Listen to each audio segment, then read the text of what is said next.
ବନ୍ଧୁଗଣ, ଶୋଇବା ସମୟରେ ଏହି 5ଟି ସ୍ୱପ୍ନ ବିଷୟରେ କାହାକୁ ବି କହନ୍ତୁ ନାହିଁ, ନହେଲେ ଆପଣ ବହୁତ ବଡ଼ ସମସ୍ୟାରେ ପଡ଼ିପାରନ୍ତି।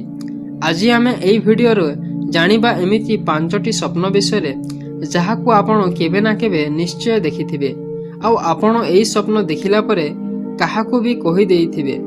ଏହା ବହୁତ ବଡ଼ ଭୁଲ ହୋଇଥାଏ। ବନ୍ଧୁଗଣ, ଆପଣମାନଙ୍କୁ କହିଦେଉଛୁ ଯେ ଏହି 5ଟି ସ୍ୱପ୍ନକୁ କାହା ଆଗରେ ସେୟାର କରନ୍ତୁ ନାହିଁ। ଏହି ସ୍ୱପ୍ନକୁ ଆପଣଙ୍କ ପରିବାରଙ୍କ ସହିତ ବି ସେୟାର କରନ୍ତୁ ନାହିଁ।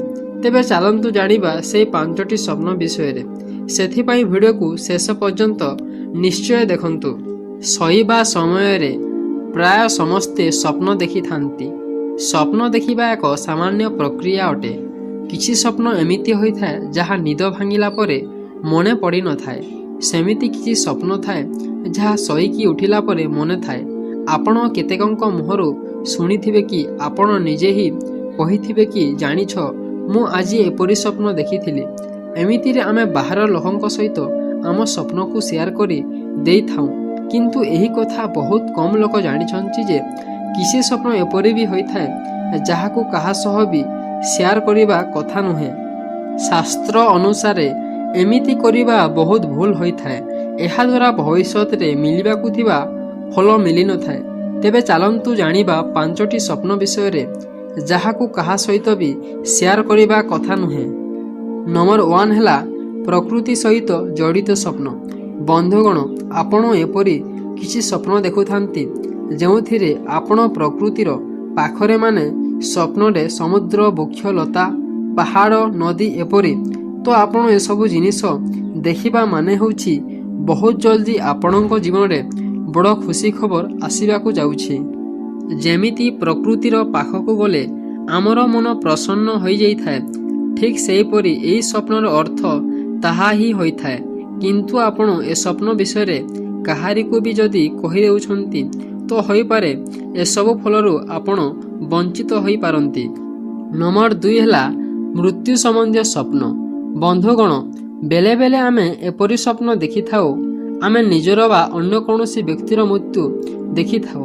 ଏପରି ସ୍ୱପ୍ନ ଦେଖିବା ପରେ ଆମେ କେବେ କେବେ ଡରିଯାଉ, କେବେ କେବେ ଆମର ମନ ବିଚଳିତ ହୋଇଯାଇଥାଏ। ତ ଆପଣଙ୍କୁ କହିଦେଉଛୁ ଯେ ଯଦି ଆପଣଙ୍କୁ ଏପରି ସ୍ୱପ୍ନ ଦେଖାଯାଉଛି, ତେବେ ଆପଣଙ୍କୁ ବିଚଳିତ ହେବାର କୌଣସି ଆବଶ୍ୟକତା ନାହିଁ। କାରଣ ମୃତ୍ୟୁର ସ୍ୱପ୍ନ ଆପଣଙ୍କ ସମସ୍ୟାର ଅନ୍ତ ହେବାର ଦର୍ଶାଇଥାଏ। ଯଦି ଏହି ସ୍ୱପ୍ନକୁ ଆପଣ କାହା ସହିତ ବି ସେୟାର କରିଦେଲେ ସ୍ୱପ୍ନର ଫଳ ବେକାର ହୋଇଯାଇଥାଏ। ନମ୍ବର 3 ହେଲା ସର୍ପ ଦର୍ଶନ ସମ୍ବନ୍ଧୀୟ ସ୍ୱପ୍ନ। ଯେତେବେଳେ ଆମେ ସ୍ୱପ୍ନରେ ସାପ ଦେଖିଥାନ୍ତି ତ ଆମେ ଡରି ଯାଇଥାନ୍ତି।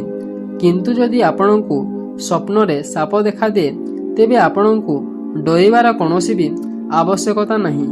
କାରଣ ସ୍ୱପ୍ନରେ ସାପ ଦେଖିବା ଦ୍ୱାରା ଆଗକୁ ଆସୁଥିବା ବ୍ୟାପାରରେ ଉନ୍ନତି ବା କାର୍ଯ୍ୟରେ ସଫଳତାର ସଂକେତ ଦେଇଥାଏ। କହିବାକୁ ଗଲେ ସର୍ପର ସ୍ୱପ୍ନ ଦେଖିଲେ ଧନଲାଭର ସମ୍ଭାବନା ଥାଏ। ସେଥିପାଇଁ ଆପଣ ଏହି ସର୍ପ ବିଷୟରେ କାହାରିକୁ ବି କହନ୍ତୁନି, କାରଣ ଶାସ୍ତ୍ର ମତରେ ଏପରି କଲେ ଆପଣଙ୍କୁ ଏହାର ଫଳ ମିଳିନଥାଏ। ନମ୍ବର 4 ହେଲା ଭଗବାନଙ୍କ ଦର୍ଶନ। ଯଦି ଆପଣ ସ୍ୱପ୍ନରେ କୌଣସି ଭଗବାନର ଦର୍ଶନ ହୋଇଯାଏ, ଏହାର ଅର୍ଥ ଏହା ଅଟେ କି ଜଲ୍ଦି ହିଁ ଆପଣଙ୍କ ଜୀବନରେ ଖୁସି ଆସିବାକୁ ଯାଉଛି।